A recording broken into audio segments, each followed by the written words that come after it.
Hello dear aspirants. ഇന്ന് കേരള എക്കണോമിയായിട്ട് ബന്ധപ്പെട്ട് നമ്മൾ പഠിക്കുന്നത് കേരള സ്റ്റേറ്റ് പ്ലാനിംഗ് ബോർഡിനെ കുറിച്ചാണ്. ഓക്കെ, സോ അതിലോട്ട് പോകുന്നതിന് മുന്നേ നിങ്ങൾ ഈ ക്വസ്റ്റ്യൻ ഒന്ന് നോക്കേ. ഇത് KS പ്രിലിംസിന് ചോദിച്ചൊരു ചോദ്യമാണ്. Infrastructure fund mobilization structures of KIIFB is approved by. ഇതൊരു 2 സ്റ്റേറ്റ്മെന്റ് ക്വസ്റ്റ്യൻ ആണ്. റിസർവ് ബാങ്ക് ഓഫ് ഇന്ത്യ, അതുപോലെ തന്നെ Securities Exchange Board of India. ഇങ്ങനെ 2 സ്റ്റേറ്റ്മെന്റ് ഉണ്ടായിരുന്നു. ഇത് ഭയങ്കര ഡിഫിക്കൽട്ടാണ്, അറിയാത്ത ഒരാൾക്ക് ഇത് അറ്റൻഡ് ചെയ്യാൻ പറ്റത്തില്ല. അപ്പോൾ ഇത്തരത്തിലുള്ള ചോദ്യങ്ങൾ എങ്ങനെയാണ് നമ്മുടെ ക്വസ്റ്റ്യൻ പേപ്പറിൽ പ്രത്യക്ഷപ്പെടുന്നത്? ഞാൻ ആദ്യത്തെ വീഡിയോയിൽ തന്നെ നിങ്ങളുടെ കൃത്യമായിട്ട് പറഞ്ഞിരുന്നു. You have to have a very thorough understanding of the syllabus. KSന്റെ സിലബസ് തറവായിട്ട് നിങ്ങൾ മനസ്സിലാക്കിയിരിക്കണം. Word by word, content by content നിങ്ങൾ അറിഞ്ഞിരിക്കണം. ഈ ക്വസ്റ്റ്യൻ കൃത്യമായി വന്നിരിക്കുന്നത് KSന്റെ സിലബസിലെ 8ാമത്തെ മൊഡ്യൂൾ എന്ന് പറഞ്ഞു കഴിഞ്ഞാൽ കേരള റിലേറ്റഡ് ആണ്. നമ്മൾ ഓൾറെഡി ഡിസ്കസ് ചെയ്തതാണ്. ആ കേരള റിലേറ്റഡ് മൊഡ്യൂളിൽ ഇൻഫ്രാസ്ട്രക്ചർ ആൻഡ് റിസോഴ്സസ് എന്ന് പറയുന്ന ഒരു സബ് ടോപ്പിക് അല്ലെങ്കിൽ ഒരു ലൈൻ അവിടെ ഉണ്ട്. ഈ ഭാഗത്തു നിന്നാണ് കേരള ഇൻഫ്രാസ്ട്രക്ചറുമായിട്ട് ബന്ധപ്പെട്ട ഏറ്റവും പ്രധാനപ്പെട്ട സംവിധാനമാണ് കിഫ്ബി. ആ കിഫ്ബിയായിട്ട് ബന്ധപ്പെട്ട ഒരു ഇൻഫർമേഷനാണ്. അതായത് കിഫ്ബി ഡെവലപ്മെന്റൽ ആക്ടിവിറ്റീസിന് വേണ്ടി, അതായത് സോഷ്യൽ ഇൻഫ്രാസ്ട്രക്ചറിലേക്കും അതുപോലെ തന്നെ ഫിസിക്കൽ ഇൻഫ്രാസ്ട്രക്ചറിലേക്കും ഫണ്ട് റേസ് ചെയ്യുന്നുണ്ട് കിഫ്ബി. ഓക്കെ, സോഷ്യൽ ഇൻഫ്രാസ്ട്രക്ചർ എന്ന് പറഞ്ഞു കഴിഞ്ഞാൽ ഹെൽത്ത് എഡ്യൂക്കേഷൻ ആണ് സോഷ്യൽ ഇൻഫ്രാസ്ട്രക്ചർ. ഹെൽത്ത്, അതുപോലെ തന്നെ education, social infrastructure, human resource development. Okay, health, education. Physical infrastructure എന്ന് പറഞ്ഞു കഴിഞ്ഞാൽ നമ്മുടെ സിലബസിൽ കാണുന്ന പോലെ തന്നെ ഭൗതികമായിട്ടുള്ള അടിസ്ഥാന സൗകര്യ വികസനം. അപ്പം അതിൻ്റെ അകത്ത് റോഡാകാം, പാലങ്ങളാകാം, എന്തും വരാം. ഓക്കെ, അപ്പം ഫിസിക്കലായിട്ടുള്ള ഇൻഫ്രാസ്ട്രക്ചർ ഡെവലപ്മെന്റിനും അതുപോലെ തന്നെ സാമൂഹികമായിട്ടുള്ള സോഷ്യൽ ഇൻഫ്രാസ്ട്രക്ചർ ഡെവലപ്മെന്റിനും വേണ്ടി കിഫ്ബി ഫണ്ട് റേസ് ചെയ്യുന്ന ഫിനാൻഷ്യൽ ഇൻസ്ട്രുമെന്റ്സ് ഉപയോഗിച്ചിട്ടാണ്. എന്താണ്? ഫിനാൻഷ്യൽ ഇൻസ്ട്രുമെന്റ്സ് ഉപയോഗിച്ചിട്ടാണ്. ഓക്കെ, അപ്പൊ ഫിനാൻഷ്യൽ ഇൻസ്ട്രുമെന്റ്സ് എക്സ്ചേഞ്ച് ചെയ്തുകൊണ്ടാണ് കിഫ്ബി ഫണ്ട് റേസ് ചെയ്യുന്നത്. പക്ഷെ കിഫ്ബി ഫണ്ട് റേസ് ചെയ്യാനായിട്ട് ഉപയോഗിക്കുന്ന ഫിനാൻഷ്യൽ ഇൻസ്ട്രുമെന്റ്സ് അപ്രൂവ് ചെയ്യണം? എന്താ നോക്കൂ, ഇവിടെ വായിച്ചു നോക്കൂ. കൃത്യമായിട്ട് കിഫ്ബിയുടെ വെബ്സൈറ്റിൽ അത് പറയുന്നുണ്ട്. KIIFB is now mobilising and channelling funds for facilitating planned hassle-free sustainable development both physical and social infrastructure including major land acquisition. ഭൂമി ഏറ്റെടുക്കൽ ഉൾപ്പെടെയുള്ള ആവശ്യങ്ങൾക്ക് വേണ്ടി കിഫ്ബി ഫണ്ട് റേസ് ചെയ്യുന്നുണ്ട്. കാണാൻ പറ്റുമെന്ന് വിശ്വസിക്കുന്നു. കിഫ്ബി ഫണ്ട് റേസ് ചെയ്യുന്നുണ്ട്. അതിനായിട്ട് കിഫ്ബി ഉപയോഗിക്കുന്ന ഫിനാൻഷ്യൽ ഇൻസ്ട്രുമെന്റ്സ് അപ്രൂവ് ചെയ്തതാണ്? ആരൊക്കെ അപ്രൂവ് ചെയ്തതാണ്? Very very important. സെബിയും അതുപോലെ തന്നെ RBയും അപ്രൂവ് ചെയ്തതാണെന്ന് കിഫ്ബിയുടെ വെബ്സൈറ്റ് പറയുന്നു. ഈ ഭാഗത്തുനിന്ന് ഡയറക്റ്റ് ആയിട്ട് ഫ്രെയിം ചെയ്തൊരു ചോദ്യമാണെന്ത്? നിങ്ങളുടെ കഴിഞ്ഞ KS പ്രിലിംസിലെ ഈ ഇൻഫ്രാസ്ട്രക്ചർ ഫണ്ട് മൊബിലൈസേഷനുമായിട്ട് ബന്ധപ്പെട്ട KIIFB related question. Okay, so ഇത്തരത്തിലുള്ള ക്വസ്റ്റ്യൻ സിലബസ് മനസ്സിലാക്കുന്നത് വഴി, സിലബസിലെ കണ്ടന്റ് ടോപ്പിക്ക് ഐഡന്റിഫൈ ചെയ്യുന്നത് വഴി നിങ്ങൾക്ക് ഡയറക്റ്റ് ആയിട്ട് കിട്ടുന്ന ചോദ്യങ്ങളുണ്ട്. അത്തരത്തിലൊരു ഏരിയ തന്നെയാണ് നമ്മൾ ഇന്ന് പഠിക്കാൻ പോകുന്ന Kerala state planning board. Okay, so അതിന്റെ ആവശ്യമായിട്ട് ബന്ധപ്പെട്ട് നിങ്ങളുടെ ശ്രദ്ധയിലേക്ക് കൊണ്ടുവരുന്നതിനാണ് ഞാൻ ഈ ക്വസ്റ്റ്യൻ ഇവിടെ ഉദാഹരിച്ചത്. സോ ഇതിന്റെ ആൻസർ ഏതാ? ഇതിന്റെ ആൻസർ രണ്ടും വരും. റിസർവ് ബാങ്ക് ഓഫ് ഇന്ത്യ ഉണ്ട്, അതുപോലെ തന്നെ സെബി ഉണ്ട്. സോ ആൻസർ C ആണ്. ബോത്ത് 1 and 2 ആണ് അതിന്റെ ആൻസർ. ഓക്കെ, സോ നമുക്കിനി കേരള സ്റ്റേറ്റ് പ്ലാനിംഗ് ബോർഡിലേക്ക് വളരെ പെട്ടെന്ന് പോവാം. കേരള സ്റ്റേറ്റ് പ്ലാനിംഗ് ബോർഡ് എന്നുള്ള ടോപ്പിക്ക് നമ്മൾ എന്തുകൊണ്ട് പഠിക്കണമെന്ന് ചോദിച്ചു കഴിഞ്ഞാൽ 9ാമത്തെ മോഡ്യൂൾ കേരള മോഡൽ ഡെവലപ്മെന്റിൽ വളരെ വ്യക്തമായി പറയുന്നു role and function of Kerala Planning Board. അപ്പൊ നിങ്ങൾ അറിയാം, അടിസ്ഥാന കാര്യങ്ങളേ ഉള്ളൂ. ഒരു തവണ ഈ വീഡിയോ കേട്ടാൽ മതി. കേട്ട് നിങ്ങൾ ഒരു നോട്ട് എഴുതി ഇടയ്ക്കൊന്ന് റിവൈസ് ചെയ്താൽ മതി. കേരള പ്ലാനിംഗ് ബോർഡ് കോൺസ്റ്റിറ്റ്യൂട്ട് ചെയ്യുന്നത് 1967 സെപ്റ്റംബർ മാസത്തിലാണ്. ഓക്കെ, ഇനി കേരള പ്ലാനിംഗ് ബോർഡിൽ ആരൊക്കെ ഉണ്ടെന്ന് ചോദിച്ചു കഴിഞ്ഞാൽ കേരള പ്ലാനിംഗ് ബോർഡിൽ ചെയർപേഴ്സൺ ഉണ്ട്. ഓക്കെ, അതിന്റെ ഒരു കോൺസ്റ്റിറ്റ്യൂഷനാണ് പറയുന്നത്. ചെയർപേഴ്സൺ ഉണ്ട്, വൈസ് ചെയർപേഴ്സൺ ഉണ്ട്, കേരള പ്ലാനിംഗ് ബോർഡ് അംഗങ്ങളുണ്ട്, അതുപോലെ തന്നെ ഒരു ഒഫീഷ്യൽ, ഒരു മെമ്പർ സെക്രട്ടറി ഉണ്ട്. ഒരു സീനിയർ മോസ്റ്റ് IAS ഓഫീസർ ആയിരിക്കും മെമ്പർ സെക്രട്ടറി ആയിട്ട് വരുന്നത്. ഇതാണ് അതിന്റെ കോമ്പോസിഷൻ എന്ന് പറയുന്നത്. Chairperson, vice chairman, members, member secretary. ഇത്രയും കാര്യങ്ങൾ ഓർക്കാമല്ലോ. അത് അവിടെ കഴിഞ്ഞു. ഇനി 2016 ഈ LDF ഗവൺമെന്റ് അധികാരത്തിൽ വന്ന സമയത്ത് കോൺസ്റ്റിറ്റ്യൂട്ട് ചെയ്ത പ്ലാനിംഗ് കമ്മീഷൻ അംഗങ്ങളുടെ വ്യത്യാസം വന്നിട്ടുണ്ട്. പക്ഷേ ചെയർപേഴ്സൺ ആര് തന്നെയാണ്? ചെയർപേഴ്സൺ എന്ന് പറഞ്ഞു കഴിഞ്ഞാൽ ചീഫ് മിനിസ്റ്റർ ആണ്. ചെയർപേഴ്സൺ ആരാണ്? ചീഫ് മിനിസ്റ്റർ ആണ് ചെയർപേഴ്സൺ. ഓക്കെ, ഇപ്പോഴത്തെ വൈസ് ചെയർപേഴ്സൺ ആരാണെന്നുള്ളത് നിങ്ങളൊന്ന് അറിഞ്ഞു വെച്ചോ, ഫാക്ച്വലായിട്ട് ചോദിക്കാൻ സാധ്യതയുണ്ട്. അറിഞ്ഞു വെച്ചോ, professor V K Ramachandran. Professor V K Ramachandran ആണെന്ത് ഇപ്പോഴത്തെ പ്ലാനിംഗ് ബോർഡിന്റെ, കേരള പ്ലാനിംഗ് ബോർഡിന്റെ വൈസ് ചെയർപേഴ്സൺ. അപ്പോൾ ഇത്രയും കാര്യങ്ങൾ ഫാക്ച്വലായിട്ട് അറിഞ്ഞിട്ട് നിങ്ങൾ അറിയേണ്ട ഏറ്റവും പ്രധാനപ്പെട്ട ഒരു point, very very very important point, ഇതിന്റെ ടേം എത്ര നാളാണ് കേരള പ്ലാനിംഗ് ബോർഡിന്റെ കാലാവധി എന്ന് ചോദിച്ചു കഴിഞ്ഞാൽ ഈ വാക്ക് ശ്രദ്ധിച്ചേ, it is coterminous with the term of ruling government. അധികാരത്തിലിരിക്കുന്ന ഗവൺമെന്റിന്റെ ടേം ആണ് എന്തിന്റെ ടേം?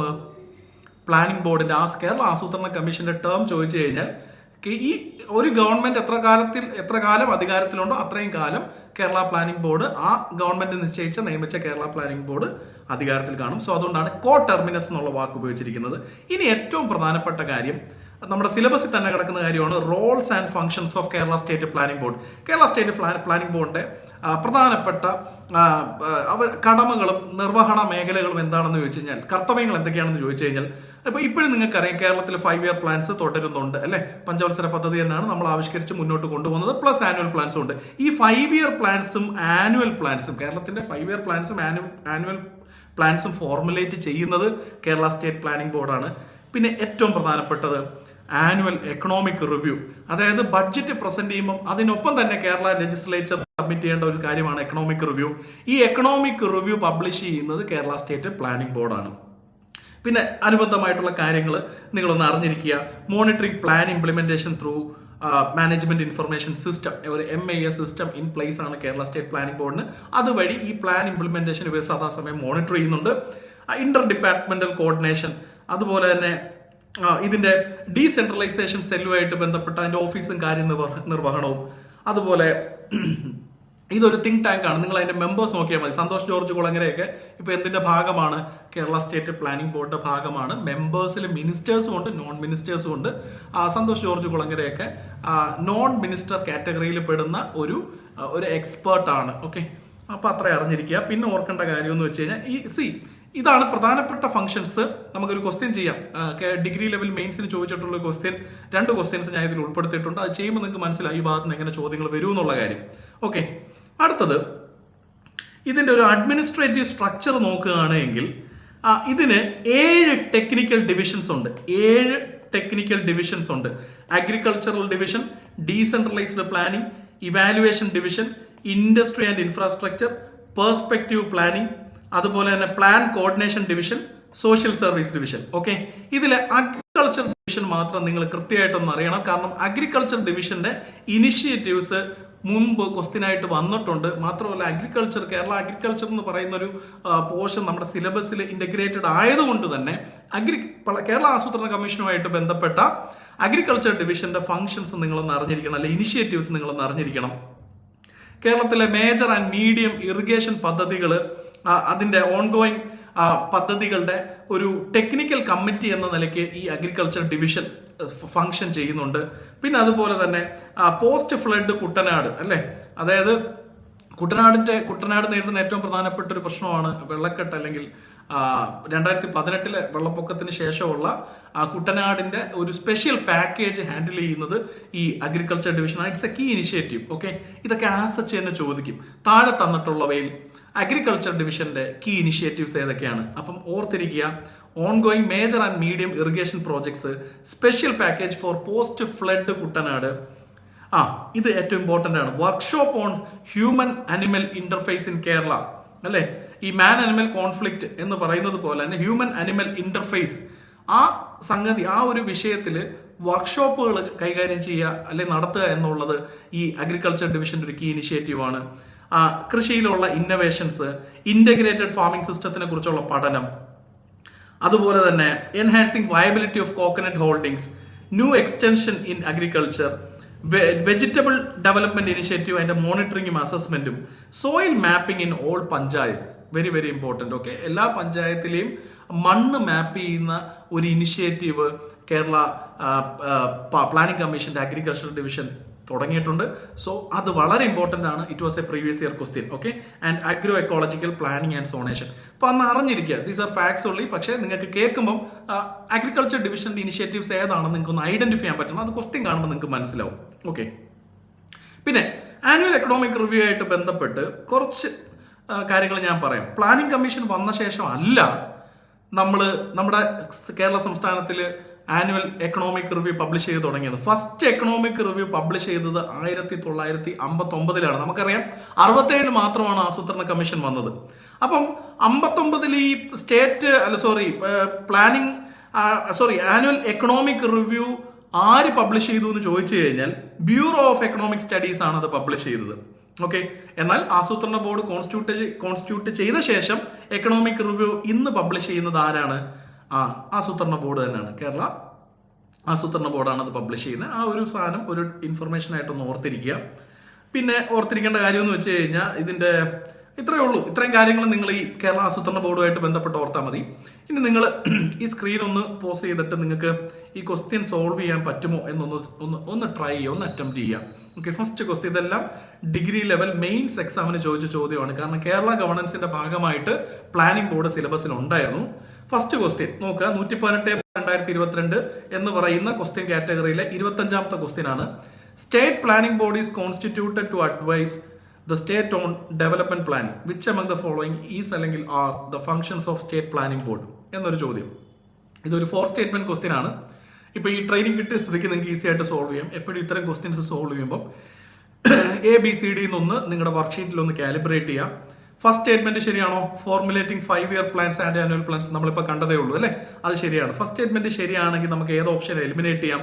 ഫസ്റ്റ് സ്റ്റേറ്റ്മെന്റ് ഇല്ലാത്ത ഓപ്ഷൻ ബി എലിമിനേറ്റ് ചെയ്യാം. ഇനി writing the annual economic review, ആ സ്റ്റേറ്റ്മെന്റ് ശരിയാണോ? യെസ്, ആ സ്റ്റേറ്റ്മെന്റ് ശരിയാണ്. നമ്മൾ കണ്ടതാണ്.